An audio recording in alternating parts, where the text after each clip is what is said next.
Hello, Rock family. I am here with Rou of Enter Shikari. Thank you so much for taking the time tonight. My pleasure. My pleasure.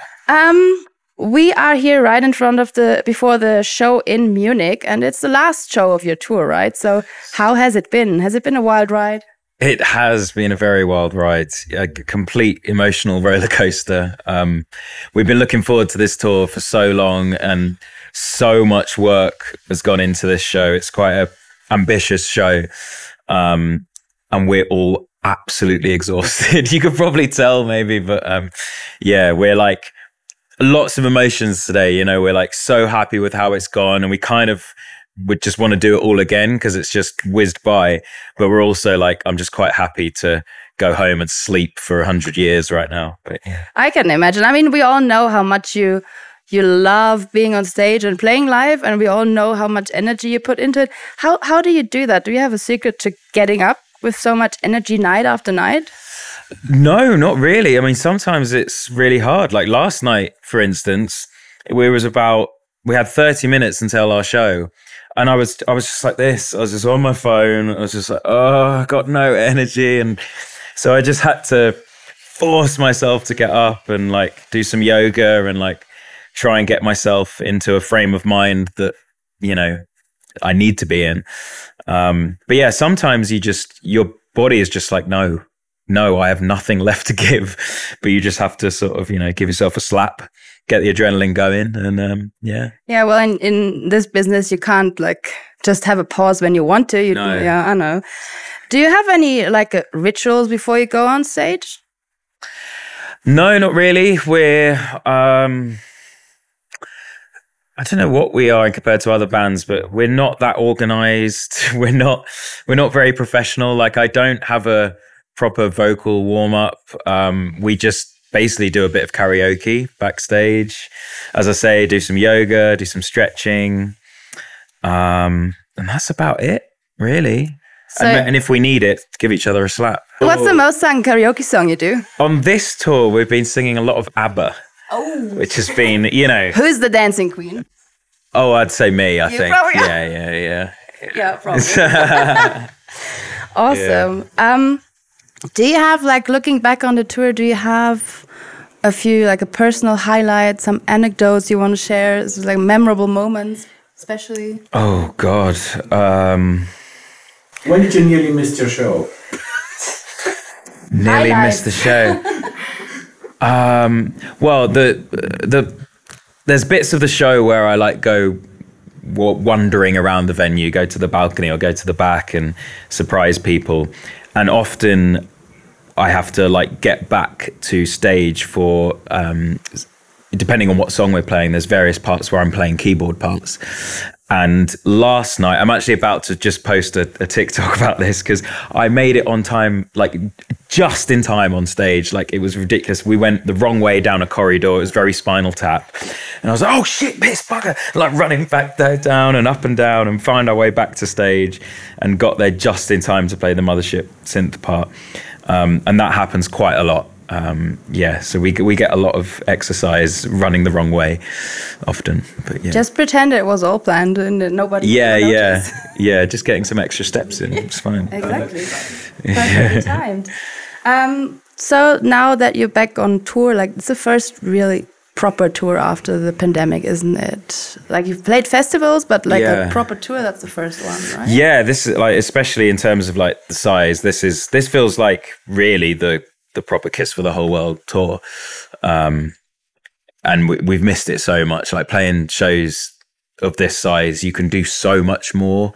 You know, you can really make it like a spectacle, an experience. It's not just playing the music in a sweaty venue, which is still fun and we still love, but like we can bring all sorts of theatrics and things to it. So it's cool. Yeah, and I've read that you missed it like creatively and writing wise, and that it had a proper blockade before going back on stage. So are your creative juices flowing again now? Yeah, absolutely. Yeah, we've got a few songs on the go at the moment. Yeah, I just find it so much easier when there's that, I don't know, being able to absorb the energy, the like human connection that we get from being on stage.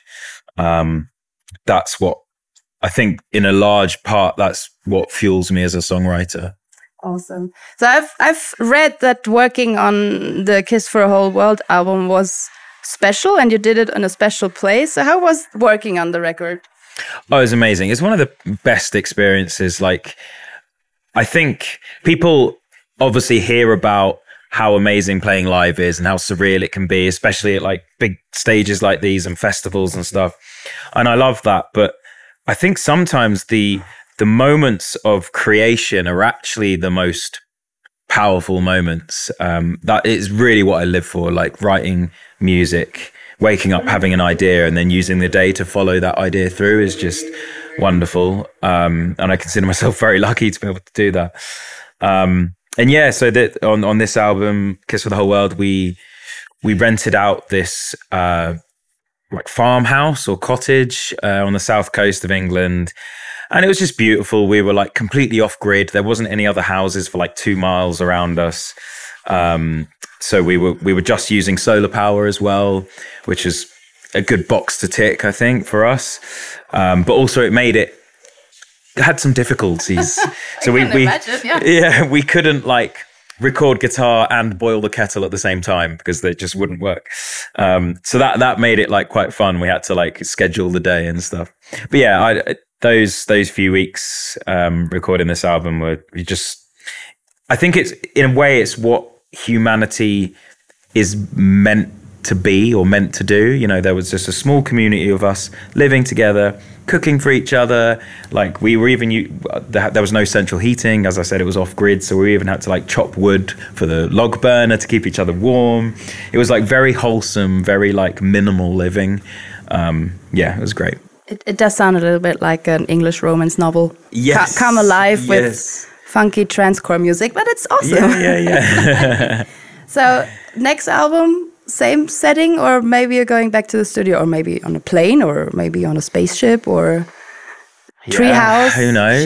Treehouse could be fun. Yeah. I think that it seems to be we like to be around trees. So maybe the closer we can get to trees, if we can actually build a studio in a tree. I think you've got something. You could do a black metal album in Finland and just work in the forest. Yes. I've always wanted to make a black metal album. Yeah, that'd be great. So what is next now for Enter Shikari? What's to expect for the Future Historians family? I don't know. Basically, we've been like, this tour has been all encompassing. It's just all we focused on. And now it's about to end. I'm a bit like, a bit flummoxed, a bit like, what now? What comes next? We've got a lot of festivals this summer, which we're going to start planning for. And yeah, I'll definitely continue writing now back at home. But yeah, there's no set plans yet. We need to do a lot of organizing once we get home. Could do a Christmas album. I always tell that everyone because I love Christmas music. So yeah, I have the title. You can call it Enter Shikari. You know, it's all there. You can have it. You can have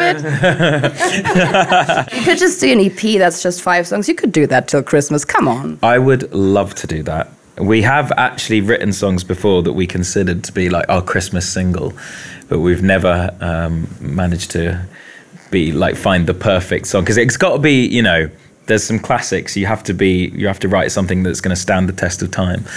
But at the same time not be cheesy. So it's like there's a very thin little gap where it's like classic but cheesy. So is it a gap in the fence? Maybe. Could be the return for Sparky. I don't know. There's some possibilities.